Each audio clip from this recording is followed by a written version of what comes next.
Hello and welcome to Medical AI for Busy Doctors, Crucial Concepts in Less Than 10 Minutes.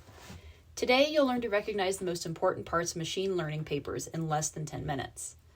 The number of machine learning papers in medical journals is growing every year, with more than 10,000 published recently. The goal of this video is to help you confidently read the most important parts of these papers. The first thing to keep in mind is that you've been reading medical papers for a long time, and these are structured very similarly to papers you've been reading your entire career. Papers that include machine learning concepts are very similar to what you're used to reading, and you shouldn't be intimidated by them. Today we're going to go through some of the information and figures that are specific to machine learning. The most crucial information related to machine learning is in the methods and results section of these papers, and that's what we'll cover today. In the methods section, we'll cover the data source, data preparation, training and validation sets, and model architecture.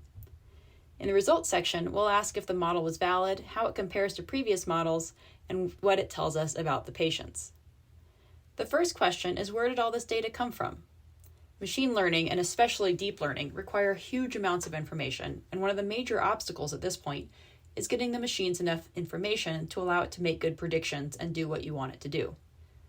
Non-medical models take data from public repositories, government documents, or other freely available data like tweets. You can imagine that these kind of ideal data sources that have hundreds of thousands or even millions of data inputs with some clear and well-defined standard outputs are relatively rare in medicine. In addition to the general lack of data, privacy concerns and HIPAA make it even more complicated. So it's worth noting where the researchers got the data and thinking about it as you would for any other paper in terms of what kind of biases are introduced with that kind of data.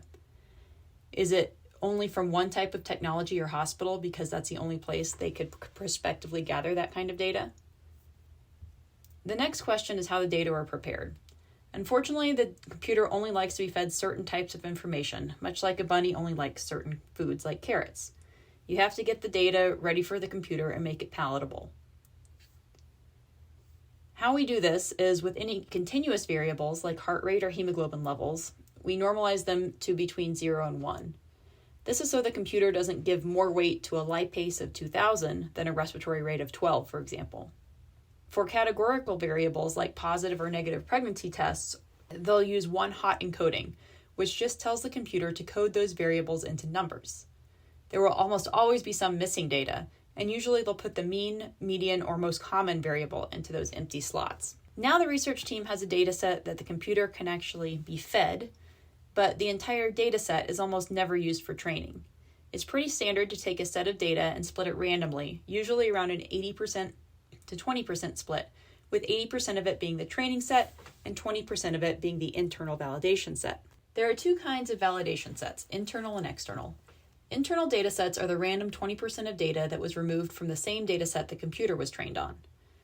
The external validation set is a data set with similar information but from a different source. The next major concept to understand is the architecture that was used. Don't get too caught up in exactly what the name of the architecture is. Many times it's a proprietary name that the software company or research consortium uses. The words architecture and model are sometimes used interchangeably, but the model is a part of the larger architecture. If it's not an architecture you immediately recognize, like ChatGPT, just Google it and see what the main underlying concept of the architecture is. It's kind of like if you know the class of a drug. You may have a decent sense of what the drug probably does, even if you don't know all the specifics about how it is exactly different than other drugs in the same class.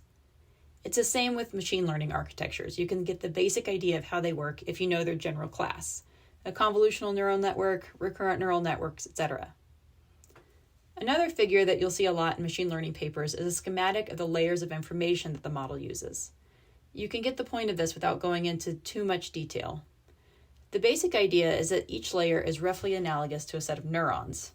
Again, you have an advantage here as a doctor because you already know how these work. Most people don't. The neurons get an input, process it, and produce an output. Generally, more layers, just like more neurons, take more computing power but are more accurate. There are usually some layers that are added for logistic or processing power reasons. And then the layers toward the end usually flatten or minimize the data, and the last layer usually gives you the output you're looking for. For example, cancer or not cancer, or the percent likelihood of cancer or not cancer. Next, you want to know if the model was internally valid, meaning did it do a good job predicting what it was supposed to predict on that initial 20% of data that was randomly split off from the training data. The point of the validation sets is to validate that when you run the model, you're not getting a model that works really well only with that specific set of data that it was trained on, which is called overfitting. The internal validation set has the same kinds of data in the same format as the training set, so it should perform well. With external validation, you're telling the computer, okay, you learned how to drive pretty well on that Chevy, but if you tried a new Tesla, can you still drive it?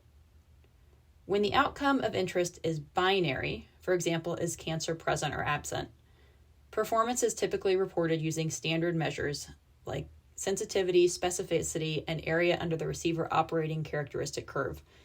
These are things that you've been seeing in medical papers your entire career. In any machine learning paper, you'll almost always see a figure that shows you how well this model compares to other models. You can see that in this study, the new model, which is in the bottom row, did better than the other traditional models in all the fields. You don't need to spend a lot of time understanding the numbers, and reading the summary of the table is usually sufficient to understand if the new model is better in all ways or just in specific ways. Thanks for joining us today to learn about the most important parts of machine learning papers in less than 10 minutes. I hope this was helpful and look forward to seeing you next time.